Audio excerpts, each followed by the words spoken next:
Hi everyone, welcome to my kitchen. In today's recipe, I'm going to show you one of the most favorite Indian street foods. That's the Paneer Tikka Rolls. That's really simple to make at home as well. All you need to know is how to make a Paneer Tikka Masala and make fresh hot rotis and roll it up. So without wasting any time, let's dive right in and learn how to make the Paneer Tikka Rolls. To begin making the Paneer Tikka Kathi Rolls, first I'm going to make the Paneer Tikka, that is the Tikka Masala for the rolls, right? So into a large mixing bowl, I'm going to grate in some ginger and we'll grate in some garlic as well. This is a great way to make ginger garlic paste. You don't have to make it in large bunches, just have cloves of garlic and inches of ginger and just grate it in and you have your ginger garlic paste right there. That's it. And to this, I'm going to add in some dahi, yogurt and a binding agent which will make the tikka really nice and thick and dry. That is gram flour, besan, okay, and give it a mix so there are no lumps. Once you have stirred it up, I'm going to add in all the important tikka masalas. One of the most important ingredient is the chaat masala. It adds in a delicious flavor. And red chili powder, it depends upon how spicy you want it. You don't want it spicy, don't add it. Okay, and this is Kashmiri red chili, just gives a nice rich red color, but it doesn't actually spice it up too much.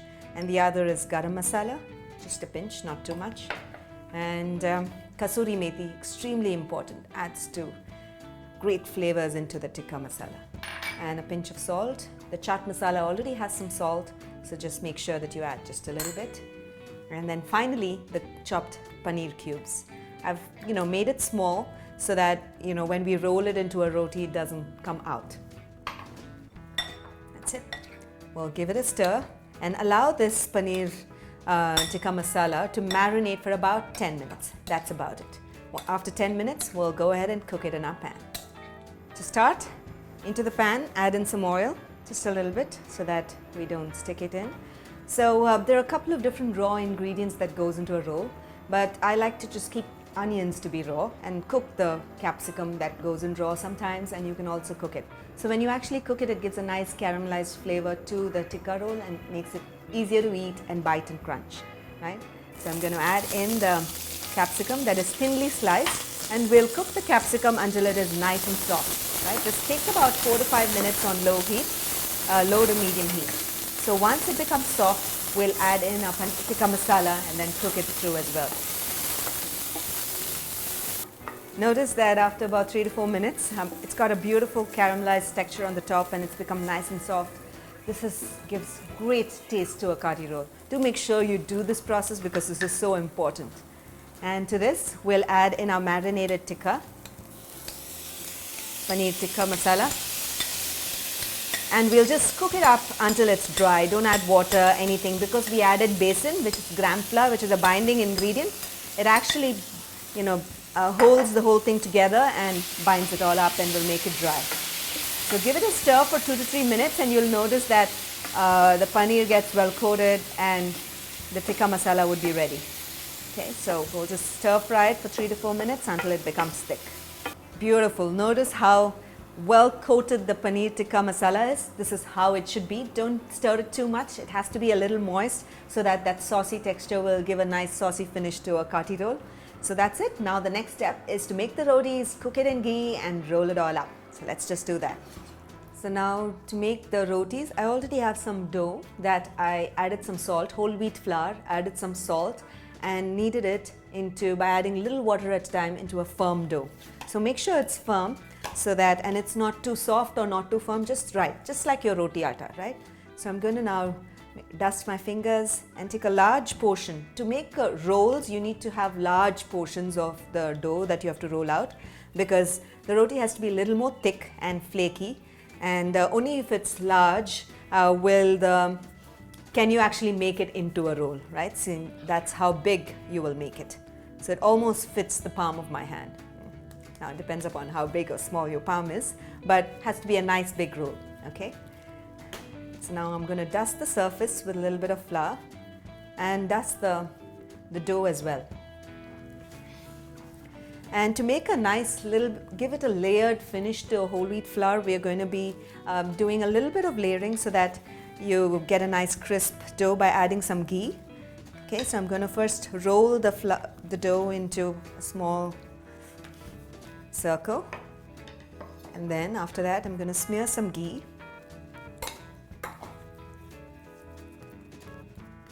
And add in some flour. So this actually helps in layering, right? And I'm going to fold it up into a circle again, like just fold it to make a pocket, right? And then press it down. So it doesn't have to be really even, just make, irregular folds. You don't want to make like a lachha paratha because then it'll tear up when you're doing a roll, but just a general fold here and there, right? And shape it up into a circle. We'll dust it back in flour. Right? And we'll roll it up now fully to the size that we want.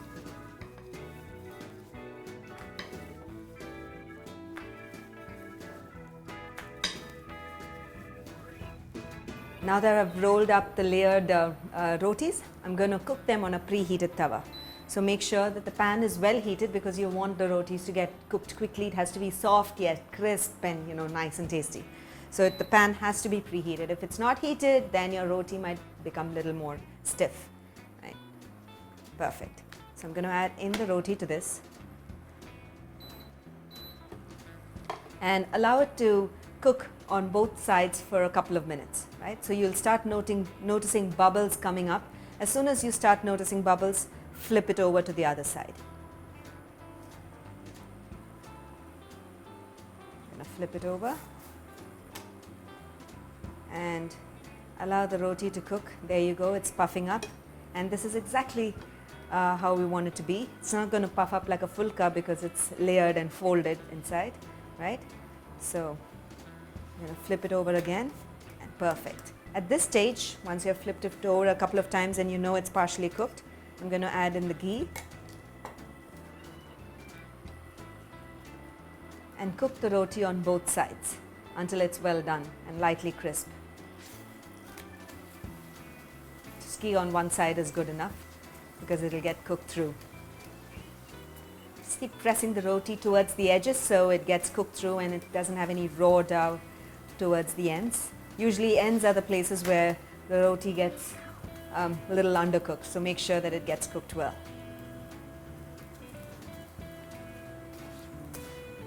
Perfect. Notice that it's getting brown and evenly browned on all the sides, and I can also feel it getting crisp. And do make sure it's medium to high heat and not low, medium or completely high. So this is extremely important. So once it's done, we're just going to turn off the heat and I'm going to show you how to put the fillings inside and make a kathi roll.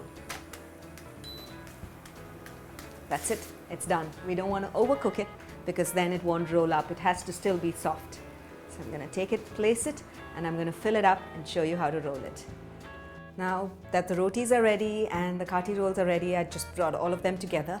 I have a couple of more ingredients apart from that. I have some sliced onions and I have some Tabasco chili sauce, which is optional, and I have some extra chaat masala to sprinkle it on the top.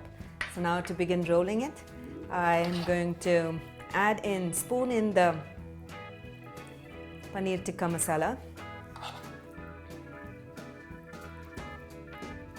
into the center. We'll add in the sliced onions. I'll sprinkle some chaat masala on the top. And optionally, you can add in the Tabasco sauce to give that street food kick to the kathi roll, right? That's it. And what we'll do is to make sure to roll it out partially to the corner, make sure you pile it up together and roll it diagonally. Hold it tight, right? And roll it. Wasn't that really easy to make? It tasted delicious. You must try this Paneer Tikka Kathi Roll at home for an evening snack, like for a Sunday evening tea time snack when you have some friends over or just for your family. When you do, Don't forget to share your feedback in the comments below because I'm always looking to hear from you. So until then, until next time, happy cooking and healthy eating.